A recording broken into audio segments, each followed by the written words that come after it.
kita sambung. Okey, kita sambung balik. Ujang, Ya. berkaitan dengan aktiviti. Kejap, tadi kau pergi mana? Tadi pergi hantar anak Beg. kemas beg sebab kita dah on the way nak balik. Okey.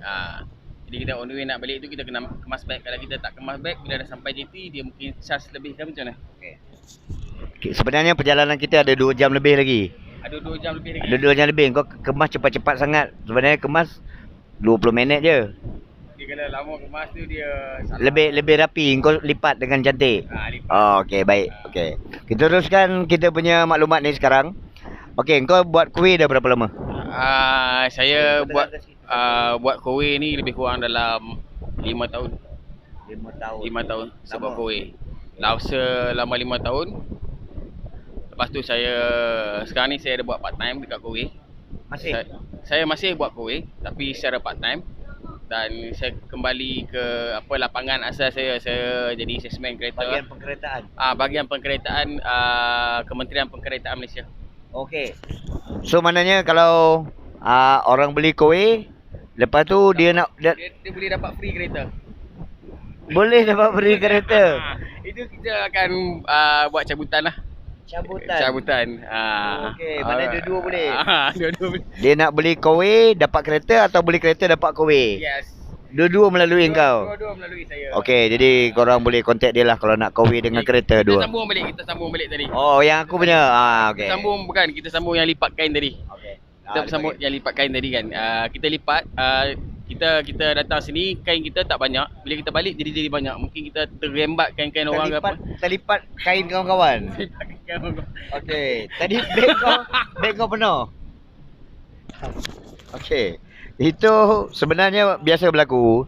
Kadang-kadang sebab kita dalam satu bot ni ramai kan. Ramai. Kita satu bot paling ramai kita boleh bawa sehingga 40 orang, 44 orang.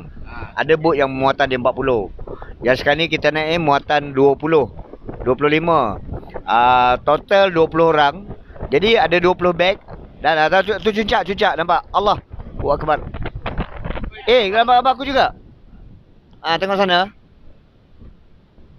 Tu yang baju putih tu. Dia dah bertanggungjawab. Dia lah yang bertanggungjawab buat trip ni.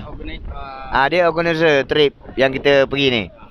Jadi trip ni dia ada trip yang sewa bot tapi dia orang masak sendiri. Oh ya. Dia lebih murah sebenarnya. Sebab bila dia orang masak sendiri, dia akan save beli barang apa semua, dia boleh masak kat bot. Jadi dia sewa satu bot dengan harga ada yang 4,000, ada 5,000, ada 6,000. Macam-macam harga untuk 3 hari 2 malam tu.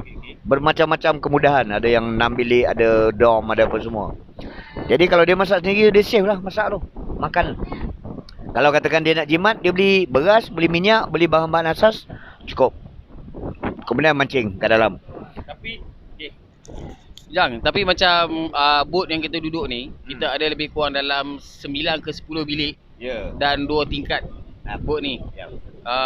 Berapa kos dan berapa orang yang sesuai untuk dalam satu houseboat ni, muat dalam satu houseboat ni. Okey, bot ni kita boleh masuk sampai 25 orang.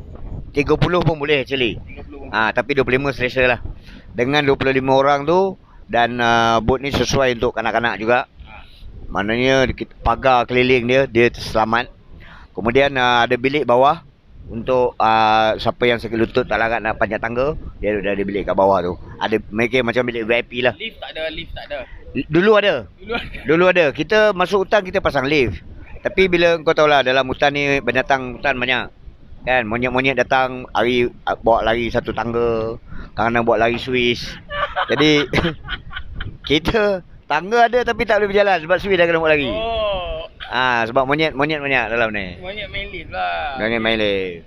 Jadi kita sekarang pakai tangga biasalah. Okey, itu berkaitan dengan berapa orang yang muat dalam ni. Okey, sebenarnya apa lagi yang saya perlu tanya? Makanan sesuai dalam hutan. Okey. Dalam hutan ni kita berada di dalam hutan, kita duduk dalam houseboat atas air.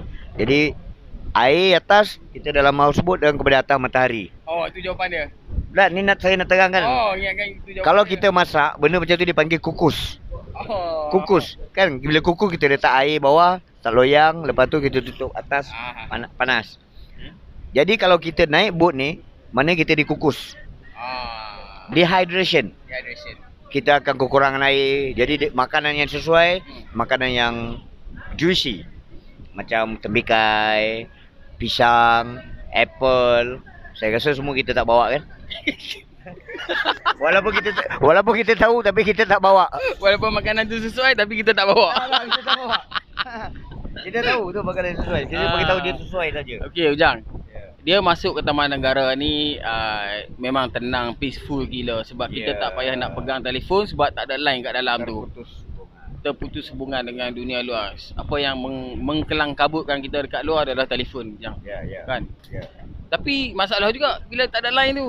Ada alternatif lain kalau kita orang kata apa bila kita masuk ke Taman Negara kalau tak ada telefon, ada emergency, apa yang kalau emergency kita boleh pakai dua method lah. Pertama kita guna asap.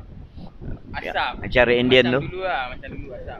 Yang Red Indian buat tu. Kemudian bom merpati. Dua ni lah.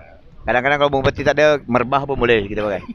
Semalam buang tu sebenarnya postman. Itu postman. Dia sebenarnya tunggu. Dia tunggu kita kalau ada emergency dia yang tak tunggu semalam kan.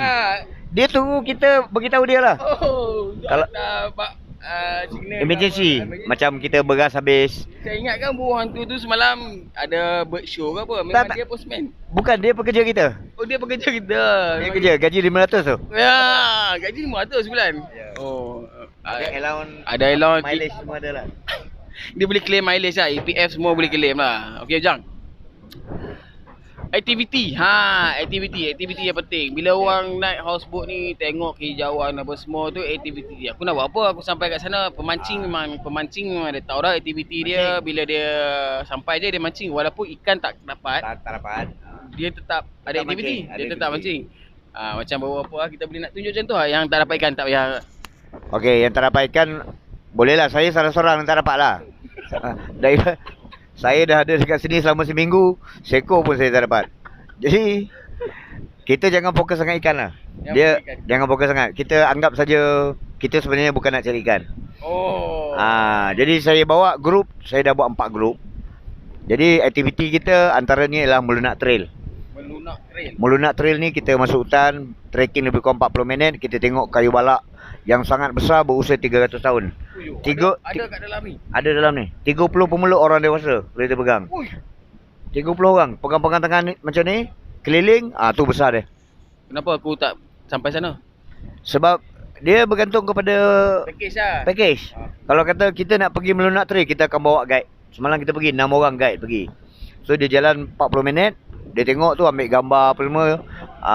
Kita tunjuklah juga apa yang ada dekat dalam sepanjang trek tu. Ada kesan gajah garu badan dekat gua. Ada? Ada. Dia ada batu tu, batu kapur. Kemudian dia ada satu batu tu dia agak tinggi. Memang sama lurus dengan badan gajah tu. So bila kita lalu situ, batu tu putih. Gajah asal lalu itu garu badan dia kat situ.